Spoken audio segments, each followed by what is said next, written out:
Greetings and welcome to That Denville Show. I'm Dana Foreman of Denville Community Media, and we're coming to you live from our studio in Union Hill. Always a work in progress. And with me, as always, is my lovely compadre and fellow producer, Jessica Tar. Thanks, Dana. Yes, I'm Jessica Tar. It's great to be here today. It's always great to be here.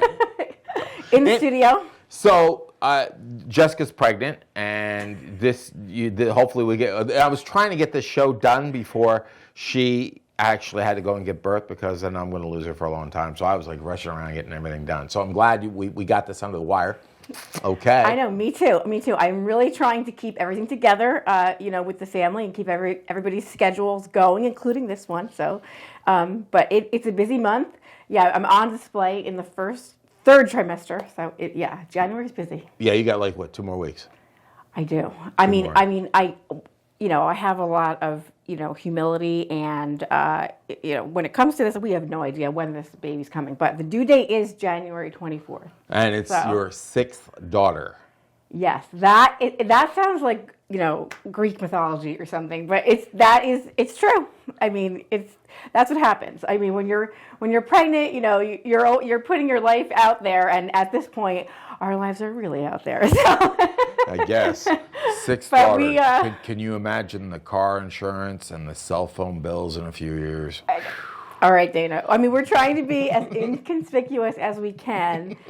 We're very prayerful, I would say, and we're very excited. I mean, I'm really thankful that everything's going super well, and we're really we're doing this, so it's happening. Yeah. So I'm gonna put the picture up right now of yes. your Christmas okay. card. So you have your Christmas card up, and it's up the Christmas card, right? Yeah. And it looks fantastic. Thank you. And the thing that got me about it, of course, you got your husband up there, TJ, sitting there trying to squeeze in the top of the frame. You got the family there, and just you squeeze it in. And next year, it's more likely you mail these out. I assume that you mail these Christmas cards out, right? Yes, we mailed some out. That's the process. And yes. Next year we may need a wider card. It's 4x8. TJ's barely. My husband is barely in it, but we did the card at JCPenney. We have such a history there. I mean, my mother. We started at Sears, and then that's where I went initially, and then we went to JCPenney. Exactly. I know. Is anyone still missing Sears? Okay, so that's where I started. But then I went to JCPenney, and my wife is. That's what she used to get a lot of free crap from Sears. Boy, I tell you, she had a long story there, but she gets some free stuff from them. She'd show up and oh Christ, it's a Foreman woman again. Get her something. Just throw her anything at this point. I know. But yeah, I'm happy to hear that there's Sears nostalgia out there. Right. But so then we do it at JCPenney. We do our photographers. Alice, she's now known me for years, and she does that. And then through our Lakeview Elementary School fundraiser, I did the card. Right. And there's a code for all the parents, so we really get a nice holiday card deal through our school, which is amazing. Mm-hmm. And then so thank you for showing to everybody. Now I can kind of make up for anyone that I didn't get to in the mail. Right. It really helps my cause being on this show. Like you said, next year it's going to be TJ's going to be at the back of the card going. Ah! I know. I know. Guy. TJ's going to need his own section, but he's doing really well. I mean, he's he's my main man. He's got a lot of energy. Oh, of course. So. Yeah, I would hope so. I've heard you on the phone talking with him can you get the girls? I go get the girls. I got to get the girls. Blah, blah, blah, I know. Blah, blah, I mean, he's why I can be sitting here right now. I mean, where do you think the kids are? They're with TJ. Yeah, of course. Thank God for that. So thank you, TJ. Yeah, there you go. So. And so this is our inaugural podcast, which we hope to bring from this one of many. And That Denville Show hopes to bring you some great stories of people and places around our town. And we're going to have some fun doing it, too. Yeah, absolutely. Absolutely. So listen, grab a cup of coffee. We have ours. And thank you for joining us. Absolutely. Okay, so For all you people who are watching us on Facebook, our followers, which we really appreciate, we would like to make it clear that what you're about to watch is the full edition of That Denville Show. Where for this inaugural one, we thought we'd put the whole one out there. In the future, however, you'll only see a promo for this with a link to the full version on our YouTube page, because our videos are up on the YouTube page, and you should really go check them out. But please follow us here on Facebook. So that's how we're going to be doing that in the future. So our first story going on is an amazing person who's here in Denville. A few years ago, he was like, you never heard of the guy, but now in 3 years, his work is all over the place, and he's doing some amazing stuff. So Eric Pedersen has a company here called Pedersen Makes, and I had a chance to sit down and talk with him. Very nice guy.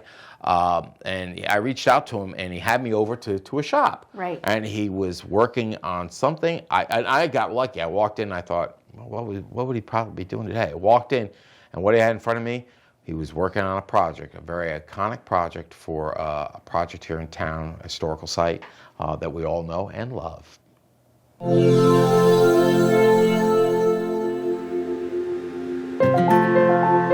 Another crisp, fine autumn morning, and Denville comes slowly to life.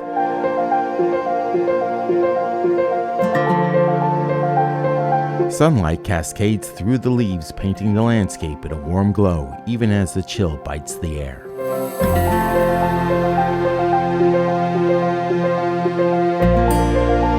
Autumn has indeed arrived in Denville.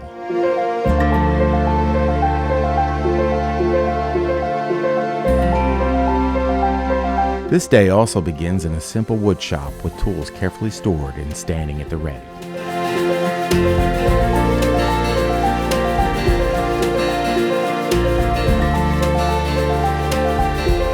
But it takes someone talented and skilled who knows the craft of turning wood into wonder.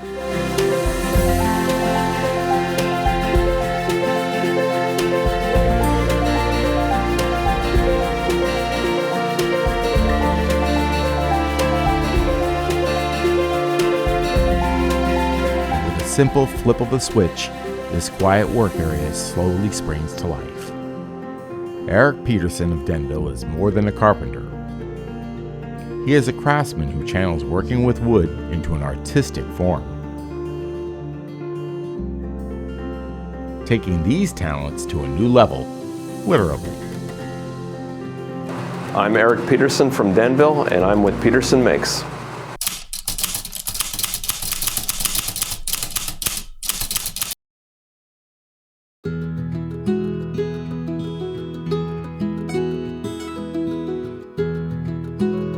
No, Eric is not reading emails or surfing social media sites. He's carefully working out calculations in the software program for a CNC table router, a tool that is helping him carefully cut fine grooves in wood material for a new sign for the Knuth farm. This is the largest sign that Eric has produced to date, and about the biggest that this particular saw can handle. But it's not as easy as it seems. With this type of project, there is no backspace, no delete, no whiteout. One miscalculation and this complicated endeavor is scrapped. And as you can imagine, a lot of planning and attention to detail has been carefully thought out. So this is a CNC router. This particular one is a millwright. It's all manufactured in Georgia. I think the only thing on it that is Japanese is the controller. Everything else is all manufactured in Georgia. And yeah, this is not their largest machine, but it's on the bigger side. And right now, with a large sign like this, what I can do is I can tile it and do it in sections if it's bigger than what the router table will, do in one process. So this I did in 2 processes and able to cut it this 48-inch sign. As he confirms his measurements, he starts the CNC router saw up again and makes sure his calculations are right on the mark. It soon begins to etch deep into the wood to make a fine, detailed cut.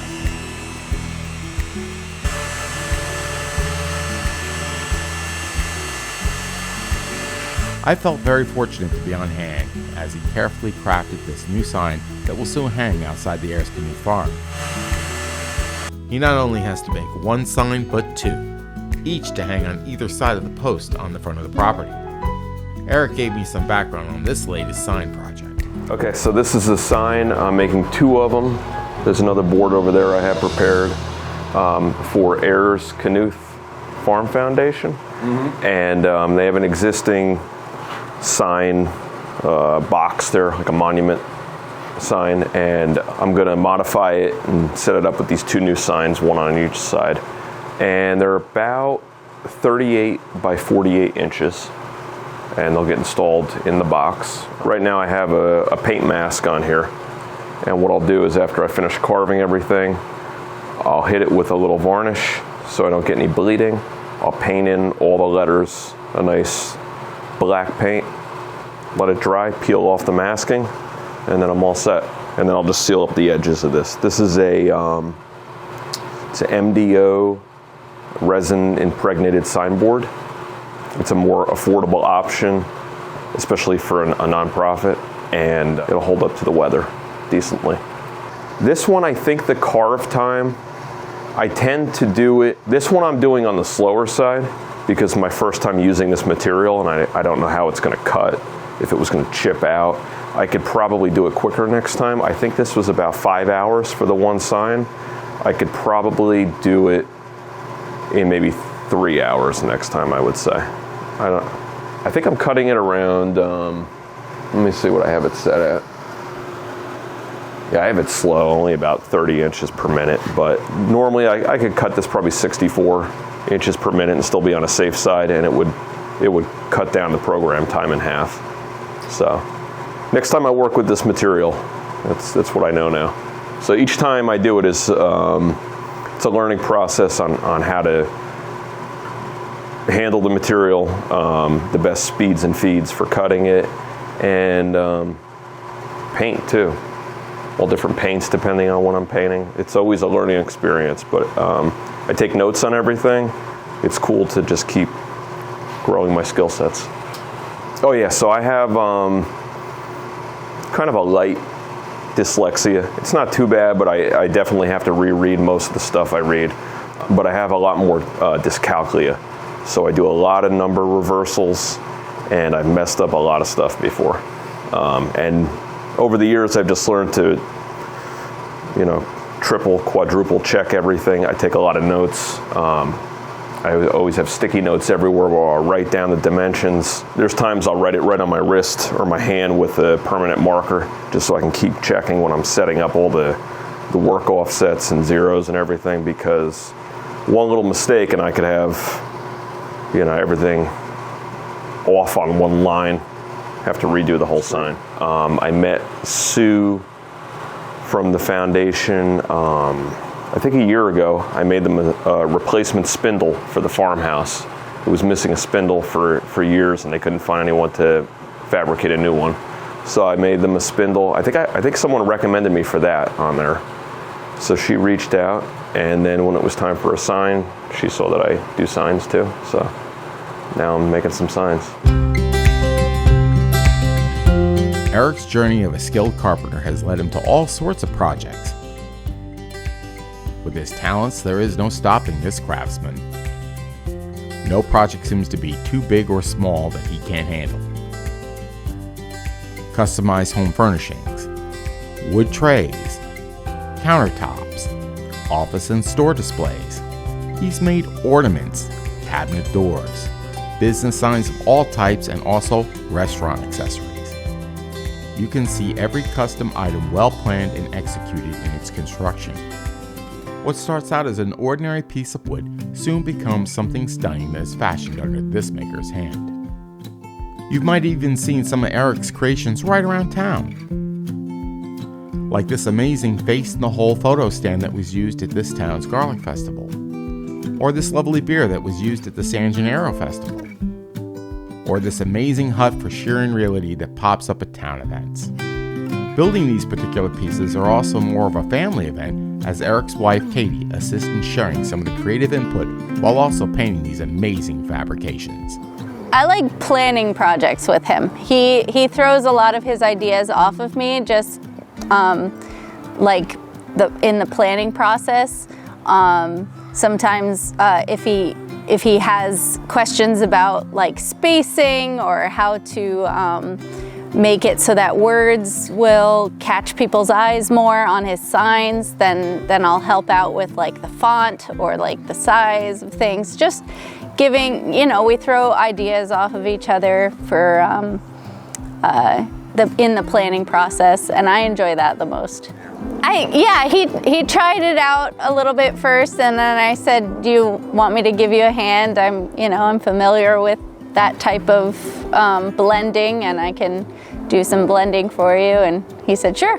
Yeah. So whenever he needs something to be a little more painterly, then I step in to help a little bit. So like with the garlic bulbs, I painted some of that. I painted some of the house for the Sheerans, the front that it's like a pretend house.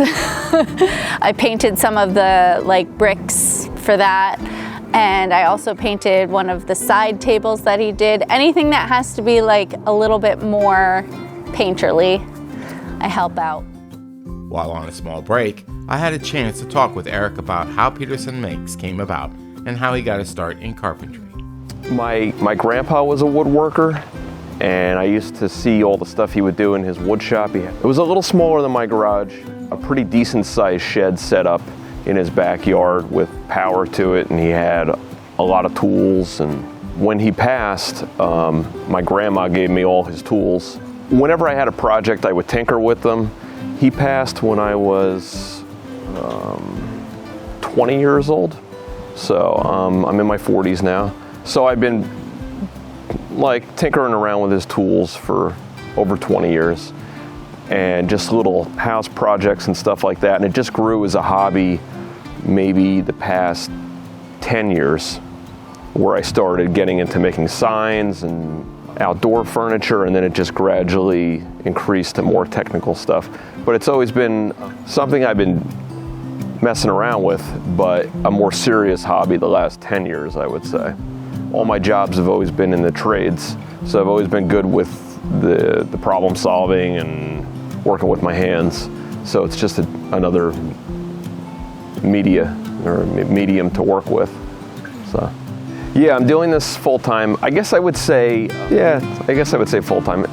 It started out as kind of like 3/4 time, but I do a lot of stuff at night too. And then I watch my youngest once a week when my in-laws aren't able to watch her. And my wife went back to work full-time, so kind of just getting more time with the kids. And yeah, I do this at least 40 hours a week, even though it's not all in a row. So yeah, I would say full-time right now. And then when all my kids are in school, which is next year, it'll just be a full straight 5 days a week kind of gig. At the time, I was about to start a new job at a sign shop, and this was about 2.5 years ago. So I had kind of a 2-week period from when I left the last job that I was at. I was going to start the new job, and I decided to just make an Instagram and just call it Pedersen Makes, because I like making stuff. And I was kind of planning to just show the stuff I've been building over the years, and also probably show what I'd be making at this sign shop. Just kind of just a social media account for fun. I had made some stuff. Over the years, I've made stuff for people just for like extra money. Most of the money I made over the years would pay for new tools and then just going on dates with my wife. So I made this social media account, and Bridget from Two Girls Media came across it when she was looking for artists to be at the first like Art in the Park thing over by the library and the Historical Society. And that was August 2022. So she asked me if I wanted to take part in it, and I did, and I brought some of the work I was doing at the time for people. I was making a flag for someone. I was doing a couple small like bowls and stuff, and she got to see the work in person, and then she asked if I would make them those mini art galleries that they put around town. There's like 2 little free art galleries, which they've been out there for about 2 years now, and luckily they're holding up decent to the weather. But yeah, that's the first project I did with them. And then after that, they asked me to build the photo stand-in garlic bulbs for the Garlic Festival. And my wife helped me with that. I did all the woodwork. She did all the painting of the actual garlic bulbs. So I made a big sign, painted the whole sign myself and sealed it and this and that. And then she helped me with the actual artistic painting, shading everything and making the bulbs. And it came out nice. It was a big hit. I'm a very introverted person, so to be meeting all these people now is really, it's good for me, just mental health wise, just getting out and about socially, and just that I got all this business from just posting stuff on Facebook, partially posting it just to see what people thought, because I didn't have a lot of confidence in my stuff, and then just to see people now wanting things. Like every time I do a post now, I probably get 3 jobs from just that one post, and I still can't believe it, because I kind of just feel like a garage hack, just doing my best. But it's very flattering. I know there's definitely a few times when it started out where I was like crying afterwards. It was like happy tears, like I can't believe, people feel this way and they want this stuff, and it's really cool. Cool indeed. Another great addition to the stories that make up Denville. A carpenter, a craftsman, an individual who turns wood into wonder. Simply said, Eric Pedersen makes perfect. Incredible. This is incredible stuff. Like I said, this guy could take a handful of toothpicks and some sticks and put it together and make a coffee table or a dining room table or an armoire or something amazing. And it's just fantastic stuff that he's doing there. And the family helps out. You saw the wife. It was great to meet both him and his wife, Katie. Yeah, Katie does all the painting for him and did the whole face hole photo stand at the Garlic Festival. At the Garlic Festival, right? Yeah, it was so neat to hear that, right? Because we saw that sign, for the last, the best couple festivals, and it's great to get the backstory on it. Absolutely, it's beautiful. And for this coming up now, for the polar plunge, he's done the another one of those, like a polar bear one. I got the photo. I'll put the photo up right here for you, and it's amazing, the craftsmanship he does on this thing. And yes. The beautiful thing I love about what he does, especially kind of just something simple about this, is that these whole face hole photo booth stand things, they're going to make memories. Right. Okay? People are going to take that, they're going to take pictures of their kids in that. And these stands, of course, are around for events that will be the polar plunge happens year after year, and so it's a Garlic Festival. And as long as these events are happening and those stands are there, memories are going to be made out of what Eric has built here, and it's really fantastic thing. I mean, you think about all the pictures that will be taken with those kids in there, and the laughs and the joy they're going to go, and they'll be sent to grandparents and post on Facebook and stuff like that. I think it's just a terrific thing. We just have that kind of town where there's a lot of that type of artwork around, that stand-up art that we drive by, and I mean, we know that the polar plunge has that polar bear associated with it, and it's almost like we're passing the torch to Eric to take on this genre. Yeah, he's doing these wooden. He's doing a wonderful, stand-ups. exactly, Yeah, I know. doing a wonderful thing like that. I think it's just a beautiful thing that he keeps doing with that. It's amazing. So I will. I got to tell you right now, I'm looking forward to seeing that one. I'll get my face. I'm gonna have to get my face in. I know we love them. It just adds a fun, I just put my face touch. in that polar plunge one. I just have to do that. So I'm coming up. So tell us about what's coming up next. So before we roll our next story, let's give a shout out to some of the local businesses in town that you may want to support. Absolutely. Painten Place at 150 Main Street, Denville has been family owned and operated since 1971. They offer a full range of Benjamin Moore paints in many styles and textures. They also offer wall coverings, a full comprehensive selection of wood stains, and a variety of project and spray paints. Painten Place has painting supplies to meet all your needs. Have a question about your painting project? Liz and Chuck are on hand to give you just the right advice from years of experience. So if you're painting your place, visit Painten Place. Kazu Kitchen at 276 East Main Street in Denville offers up amazing Asian fusion dishes that leave you wanting more. Signature items like their hibachi and ramen noodle dishes are in a class by themselves. There is something for every taste on the Kazu menu. Come in and try their new appetizers like chicken yakitori, takoyaki, spicy edamame, and fried Brussels sprouts.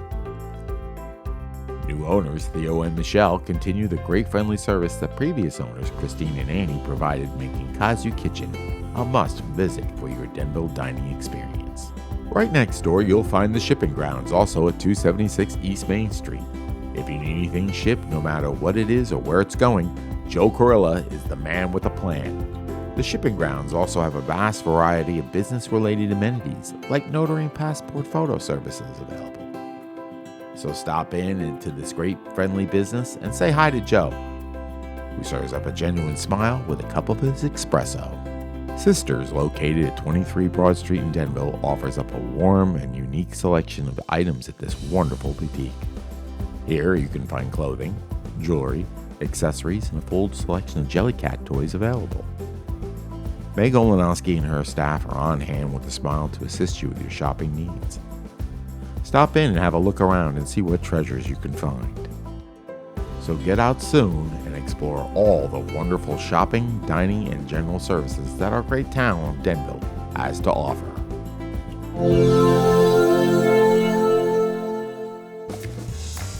Hey boss, I'm thinking some pizza. What do you think? Jimmy Tomatoes? That's more? Pizza? Oh, I could always go with some pizza. Denver's got some fine pizza. Sounds good to me. Where do you want to order from? Oh, I don't care. They're all good. Order what you want. Great, I'll get one from Jimmy Tomatoes. No, wait. Don't order from Jimmy Tomatoes. Order from Kazu Pizza. They got that wood-fired pizza. It's really good. Casa Pizza it is. You want garlic knots with that? They're really solid. No garlic knots. They give me gas.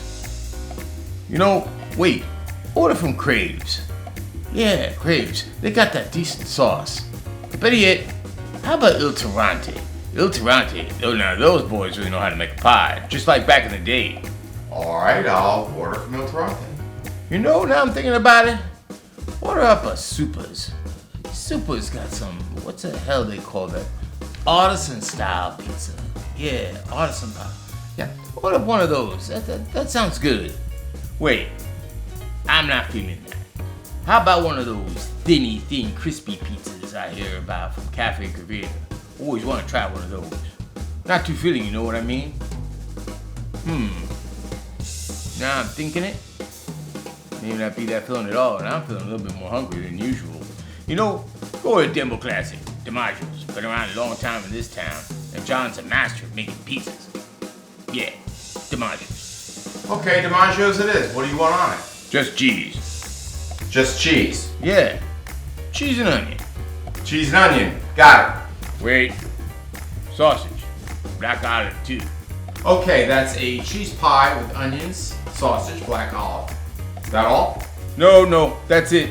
Oh, I'm hungry. Oh, wait. Anchovies. Make sure you get some anchovies. A little bit of salt bite in there. Yeah, anchovies. Fine. One cheese pie with onions, sausage, black olives, and anchovies. Anything else? Nope, that sounds good. Real good. Know where you're ordering from? Because Denville's got some fine pizzas in town. Casa de Pizza has that wood-fired oven pizza, while Craves has a decent sauce, and Dante's is good. Some good pizza there. And DiMaggio's, well, John, he's a pizza maker genius. And It's okay, boss. Fine solid crust, not I'll too figure greasy it or out. thick, and not too doughy either. And don't forget my garlic knots. I don't know what's wrong with that boy. Can't even order up a pizza without it being some sort of damn production. Jeez. Those kids, you don't know good pizza, but bit him in the butt. So, Okay, so I got to ask, what's your favorite pizzeria? Okay, so we're in Denville, so we know in the vicinity of downtown, there's a high concentration. Oh my gosh. Of pizzerias. Oh my God, you can't. Okay, so let's just say You that. can't throw a rock without eating a pizza. Okay, in no, Denville. exactly. So, yeah. So to say I go to one is like just not realistic. I mean, so I am at Dante's a lot. I cater from Il Torrente. Right.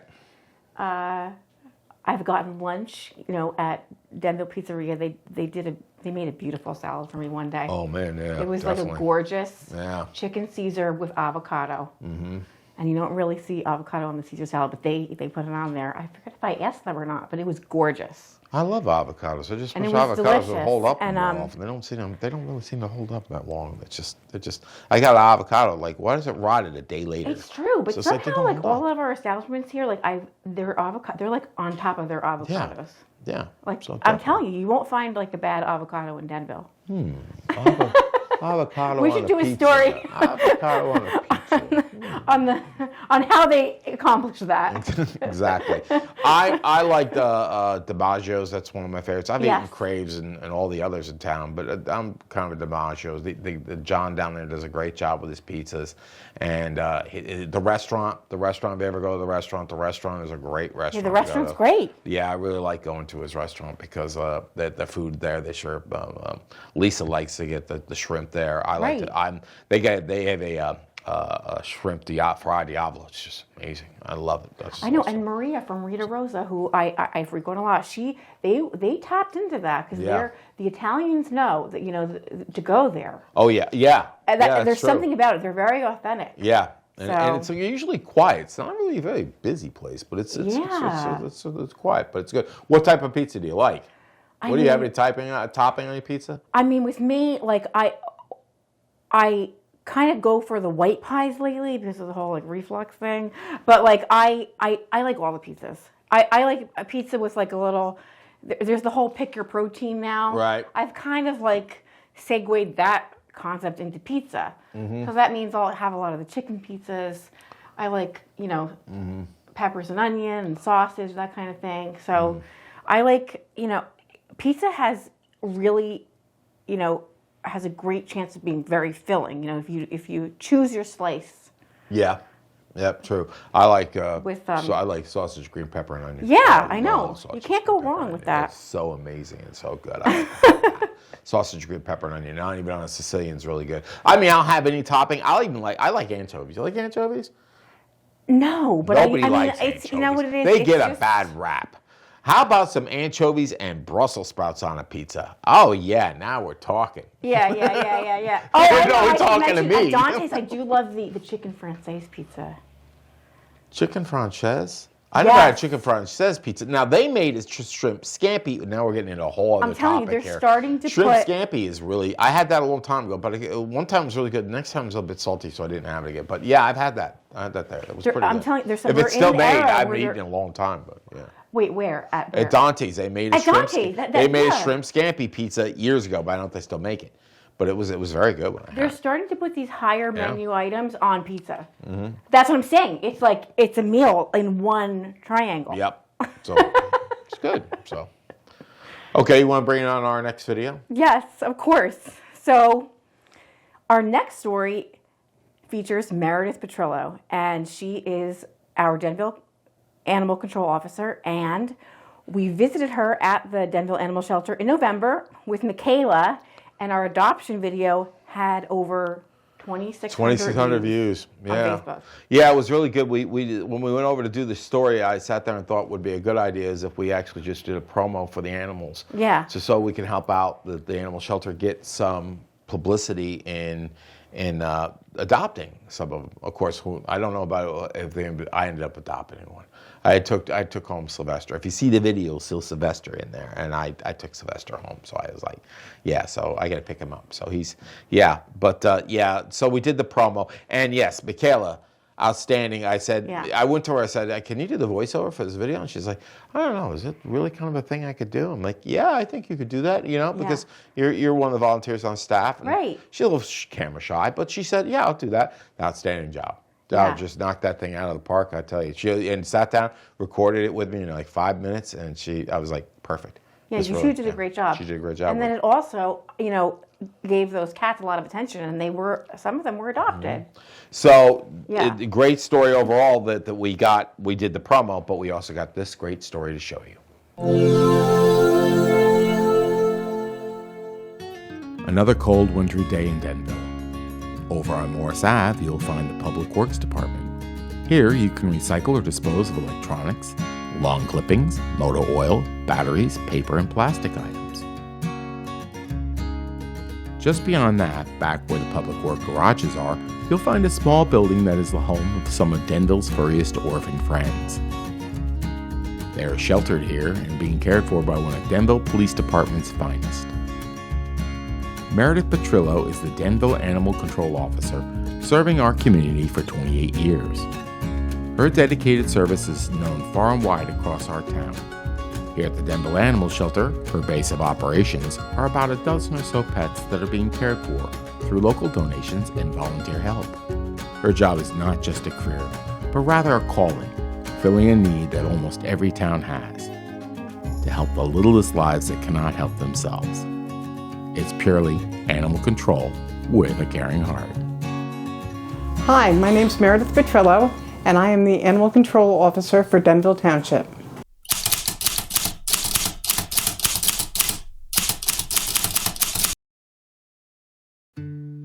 Another day at the Animal Shelter of Denville, and the troops are both restless and restful. This small shelter is home to some lucky pets who are cared for by Meredith Petrillo and longtime volunteer Debbie Clark. They currently have cats, kittens, 2 birds, and not to mention one very big sweet dog named Mac. Recently, Mac had an injured leg that was operated on and is getting a lot of love and care for here at the shelter. It's not easy taking care of this brood of cuddly creatures. It takes patience and understanding on a special level, taking time to show each animal here they care. Meredith Petrillo spoke with us about her history and gave us some insight as Denville's Animal Control Officer. Well, I was born and raised in Denville Township. I was one of the first babies born in St. Clair's Hospital way back when. I've lived over in the Cedar Lake section my entire life, catching snakes, turtles, riding horses. Had several dogs when I was young. I became a veterinary technician and fell in love with helping animals.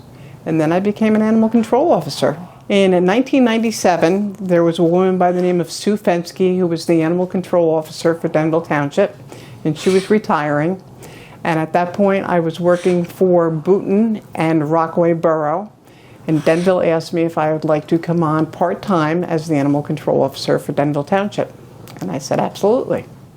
I've been pursuing animals my whole entire life. I chased a bear when I was 5 years old over in Cedar Lake. I thought it was somebody's dog and I went to catch it. So that's my first memory of trying to catch an animal. So that would be animal control. All right, what is the biggest myth about the Denville Animal Control Department?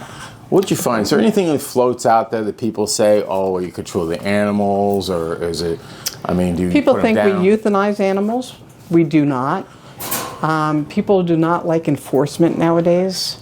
They think I'm a little hard sometimes, but they have to realize that I'm balancing humans and animals. I have to protect humans against animals, and I have to protect the animals against humans.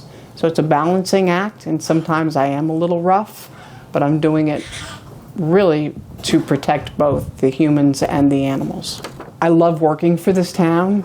They've always given me what I've needed to do the job and do the job properly.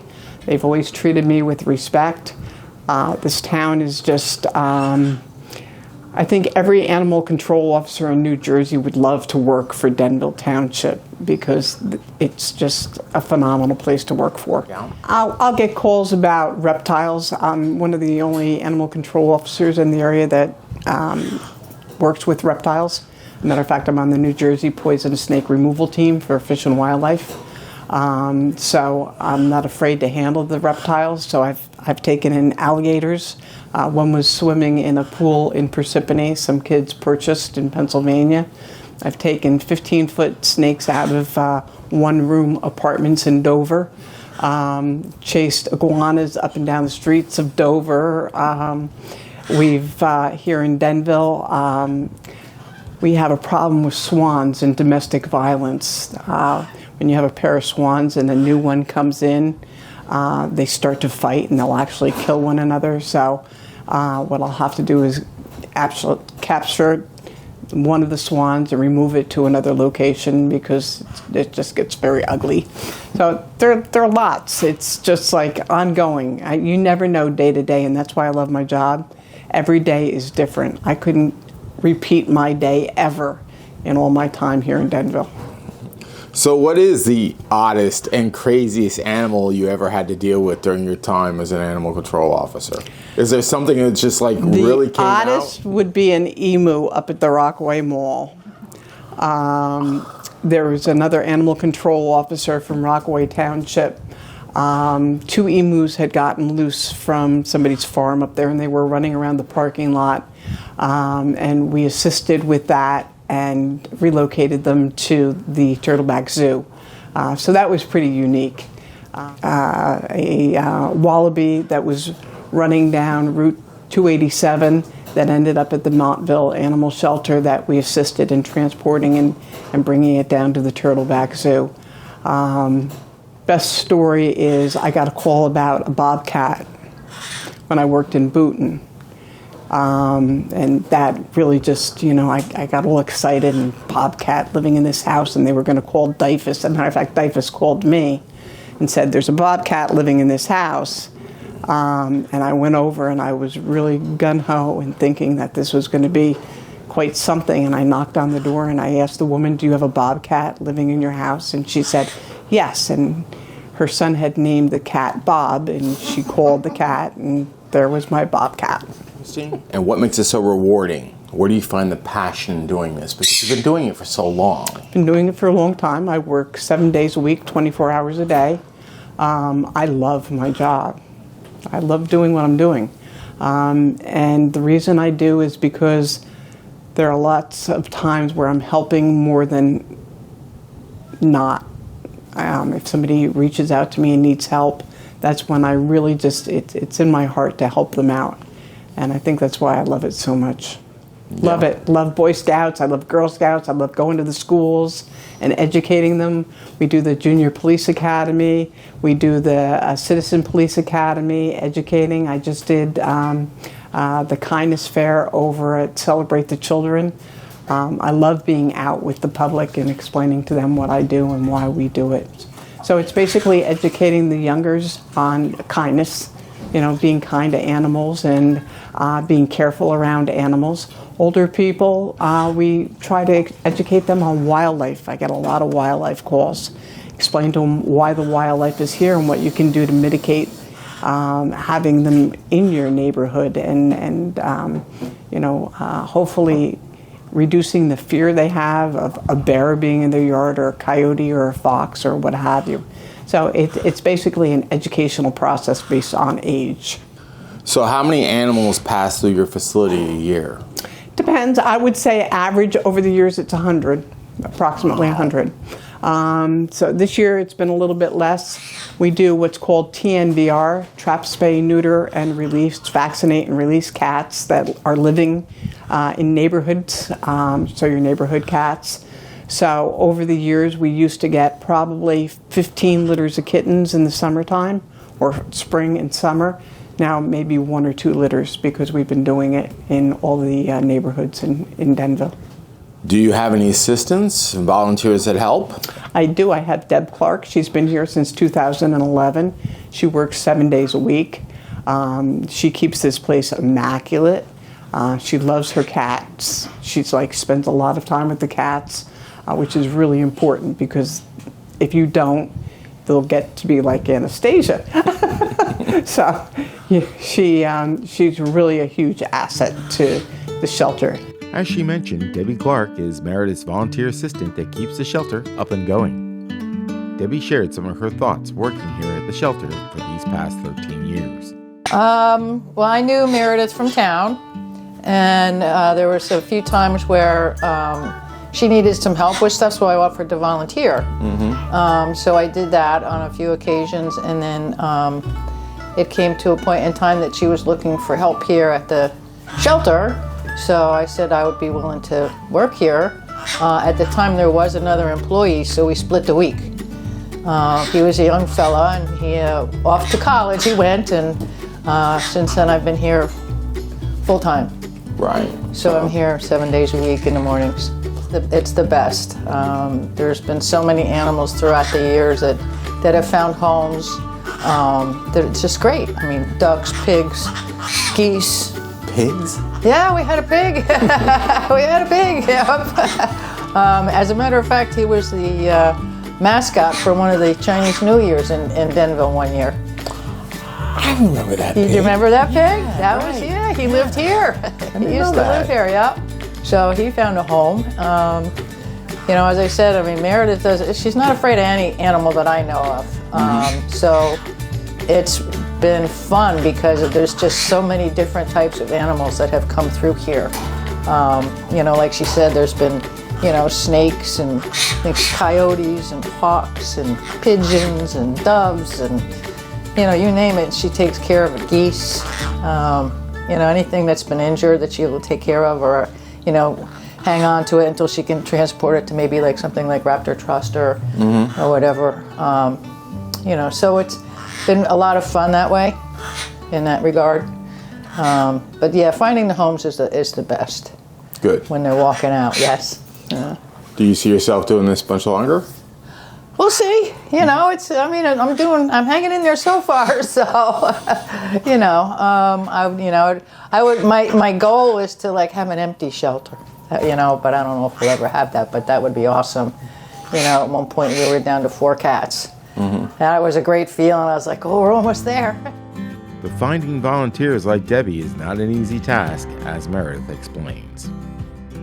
Volunteers, it's hard. Somebody has to be here for a volunteer. And if she's working 2 or 3 hours a day and I'm in and out constantly, that limits us to the amount of time we can have volunteers in. So we do when we can. I have a lovely woman from Parsippany that comes in once a week and works with Deb. And we, you know, every once in a while we'll have children come in and read to the animals. But, you know, volunteering is hard here. I'm not actively looking for volunteers. People come to me. Matter of fact, now that Mac has been injured and he needs some comforting, I'm getting a lot of people that want to come in and just sit with him. So they come to me. Everything seems to come to me. I don't have to want for anything. Donations come to me. I don't have to ask for it. It's pretty crazy. Okay. In this facility here, I usually get here between 6:30 and 7 o'clock. I'll start feeding the dogs, then I come in and I feed the cats. Then I'll more than likely start doing calls. Deb comes in at 8 o'clock and finishes up what I haven't done. Then I come in throughout the day and will do what's needed as far as if there's cleaning that needs to be done or wasn't finished, or there's a dog that has to be walked. And then after 3 o'clock, we're closed. But now with Mac needing medications at night, now I come back at night and do that. So it really fluctuates throughout the day as to what is taking place. Sure. We provide 24-hour, 7-day-a-week emergency service. So if you call the police department and there's an animal that requires help or a human that needs help with their animal, we will respond. We, myself and I, will respond. And we provide trapping of injured wildlife, not nuisance wildlife. We provide information on educating the public on nuisance wildlife and what they can do to mitigate it. We pick up stray animals and reunite them with their owners. We pick up cats that have been abandoned, and we do that limitedly because we only have a certain amount of space. We're not going to euthanize a cat because we have no room to bring in another cat. So we will do that. We'll provide housing for people that go into the hospital that don't have anybody to take care of their animals at no cost. We'll bring the animals in here until they return home. We'll do it. We'll do it all. You ask, and more than likely we'll do it. What would you say to others who want to enter this field of work? Be prepared to work long hours. You're going to give up a lot of yourself and your family if you're planning on doing this. This is not a 9-to-5 job.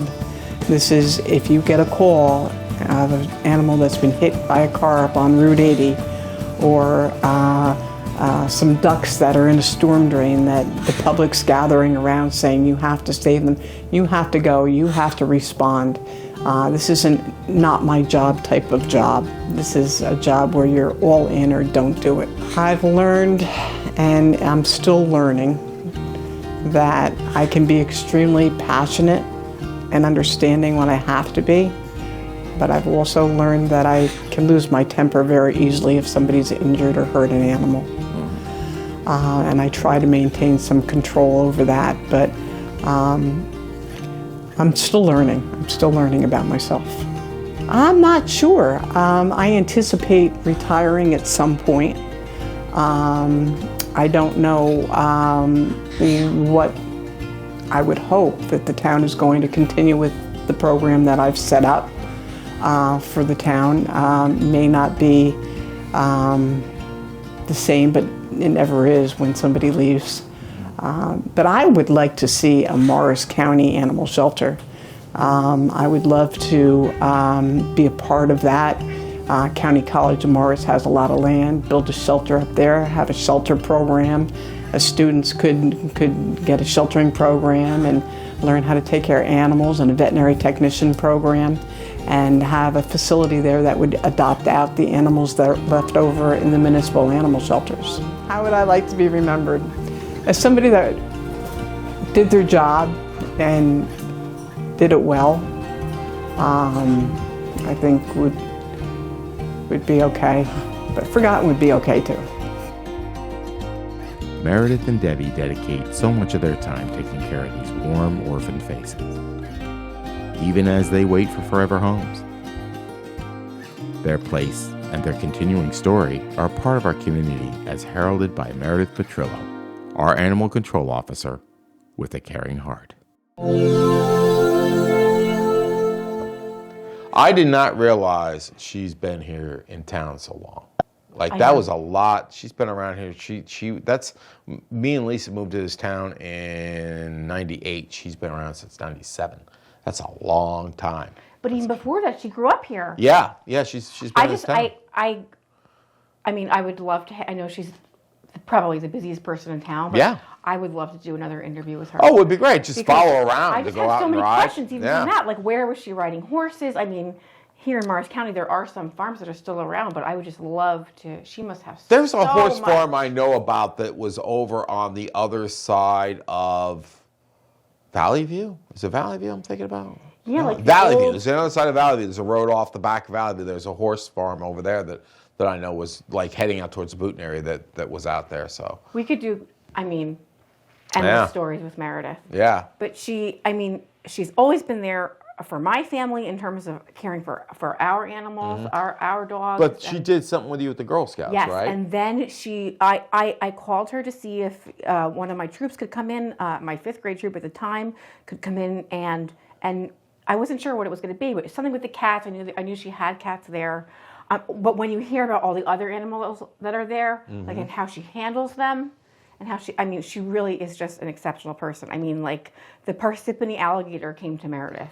Like, I just can't get over that. And she has no, apprehension about handling it, and that's the kind of person that you want in that job. I mean, she's just such a role model. While I was actually editing her portion of it over the holidays, a wallaby got loose down in Gloucester County. And I sent her a message. I said, Meredith Petrillo, please report down to Gloucester County Police Department. They need your assistance grabbing a wallaby off the Walmart parking lot. So I know. Yeah, so it's like, so I got a message back, yeah, I'm on it. This is like, I mean, people ask us what it's like to live in New Jersey, and like, every day you know what's going to happen. Yeah, exactly. Wallabies, It's unbelievable, bobcats, right? and snakes, and alligators. It's just, I mean, I think we were the best state. Yeah. So, but yeah, and then she did help me with my troop. She showed my troop how to build these cat habitats, these cool. outdoor cat shelters. Cool.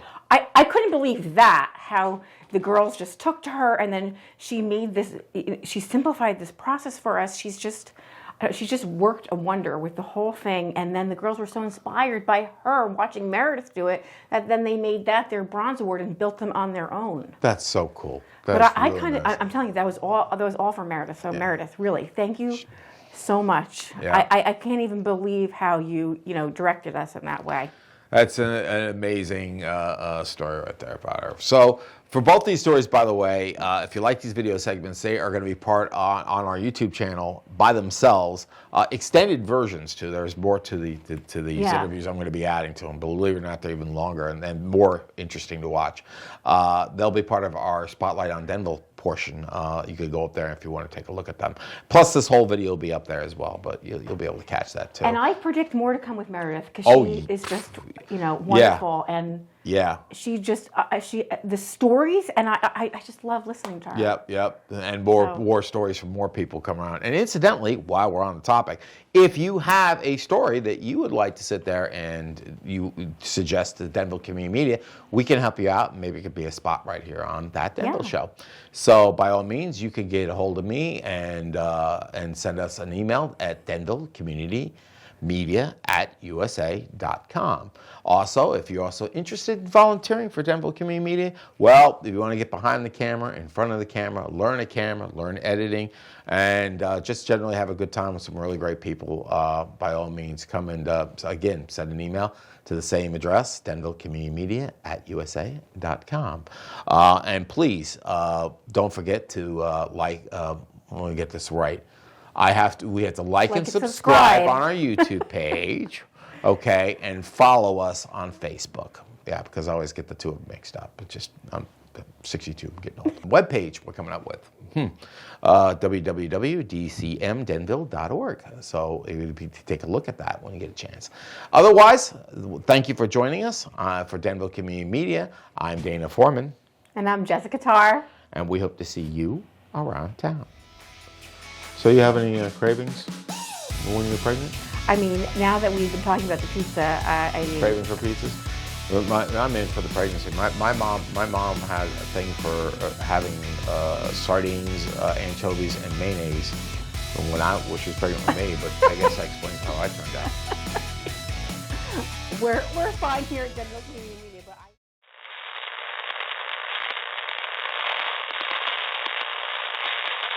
Welcome to my channel.